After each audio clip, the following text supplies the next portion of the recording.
Hola, damos comienzo a los cafés con CEMEM para poder profundizar en lo que es la mediación, dar visibilidad a este método alternativo de resolución de conflictos y hablar sobre cultura del diálogo. Hoy además tenemos una inmensa suerte porque está aquí con nosotros nada más y nada menos que Teresa Viejo, periodista, comunicadora, ¿no? Experta en comunicación no violenta y con una cosa además que me parece apasionante, que es maestra de la curiosidad. Es decir, Teresa ha montado el primer instituto en materia de curiosidad, además de estar formada en temas de mediación también y de comunicación no violenta, como decíamos. Teresa, muchísimas gracias por acompañarnos hoy aquí. Un placer, Marlene. Yo de lo que soy una apasionada es de la conexión genuina entre las personas. Y la comunicación es la gran herramienta que tenemos cuando inspiramos también una curiosidad auténtica por el otro, ¿no? Sin prejuicios, sin clichés, sin juicios previos. Qué importante es eso y qué difícil, ¿no? Porque ahí cuando tú hablas dices, experta, ¿no?, en curiosidad. Me gustaría que como maestra en este ámbito pudieras contarnos un poco más en qué consiste, porque yo creo que muchas veces es un concepto muy desconocido en nuestro país. Sí, y para algunas personas puede parecer incluso presentarte como maestra de la curiosidad o experta en ella un poco frívolo, y bueno, no lo es. Investigo, estudio, es la columna vertebral de mi tesis doctoral, la curiosidad en el comportamiento humano, es decir, qué nos pasa cuando esa gran fortaleza, que según las escuelas de psicología es de las primeras, en algún caso la primera fortaleza que tenemos los seres humanos para desenvolvernos en la vida. O sea, ¿qué pasa? ¿Cómo nos manifestamos, cómo nos comportamos, cuál es nuestra conducta cuando la curiosidad de verdad está viva? Y los réditos son tan positivos que por eso animo a las personas a que la practiquen.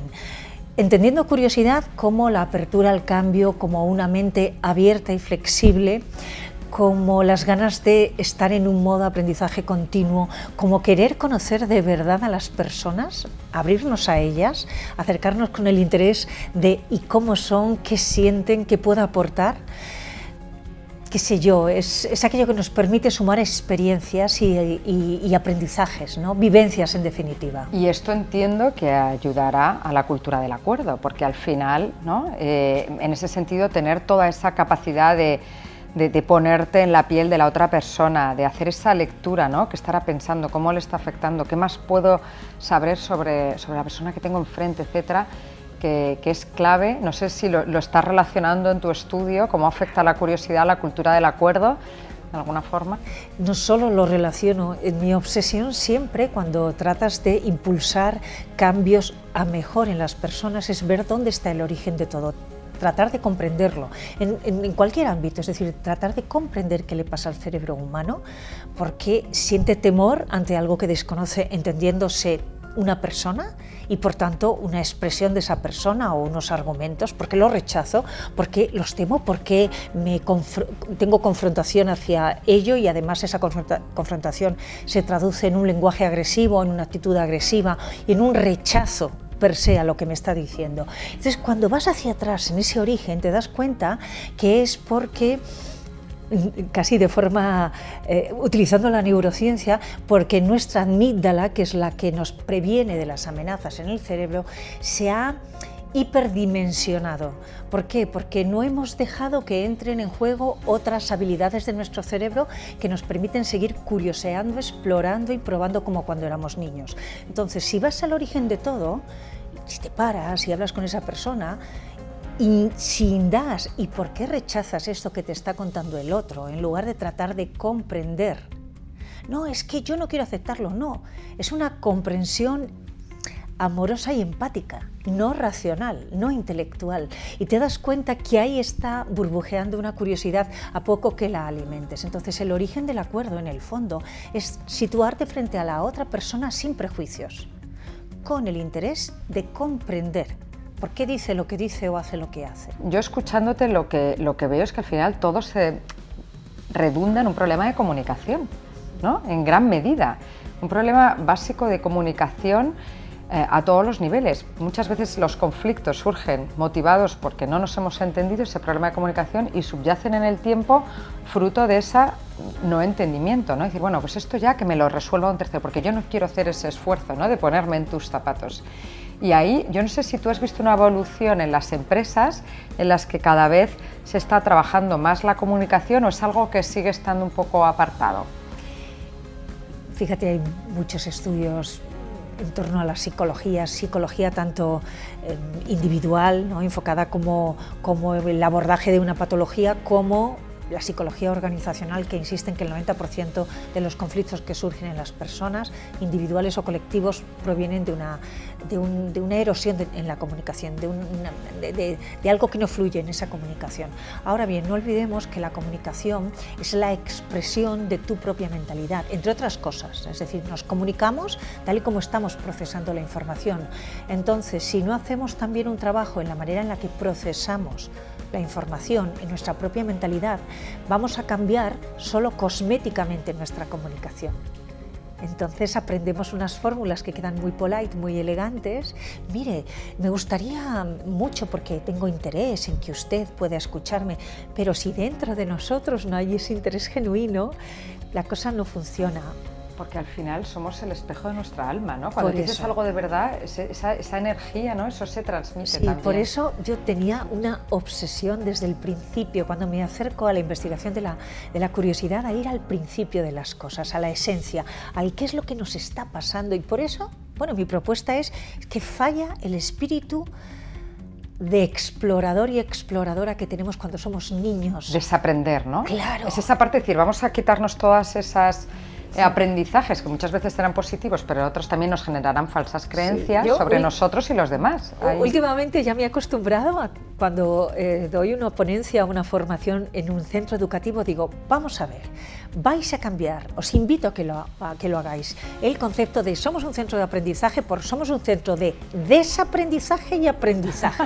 Y les gusta porque efectivamente el concepto de desaprender anima a que eliminemos de todo nuestro proceso mental, nuestras creencias, etcétera, etcétera, todo aquello que ya no nos sirve.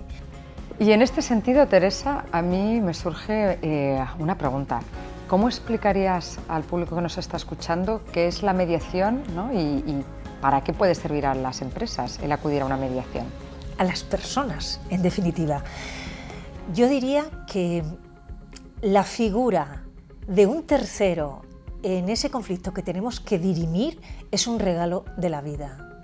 Es decir, cuando dos partes, empresas, personas individuales, tienen un litigio, tienen una confrontación, que alguien de forma independiente, como observador, como si fuese un espejo de ambas partes, recogiera el sentir, las necesidades, los problemas, incluso el dolor de cada uno, y se lo mostrara reflejado al otro en ese juego de espejos tan inteligente que es la mediación, es una gran oportunidad de la vida. En España tenemos una cultura poco antigua de que los trapos sucios, entendiendo por trapos sucios cualquier asunto en el que no estamos de acuerdo, cualquier problema, se arregla, se ordena dentro del hogar, de la casa, en la privacidad, en la intimidad, y esa cultura no nos deja avanzar, porque realmente yo lo creo, el conflicto es una oportunidad de progresión del ser humano.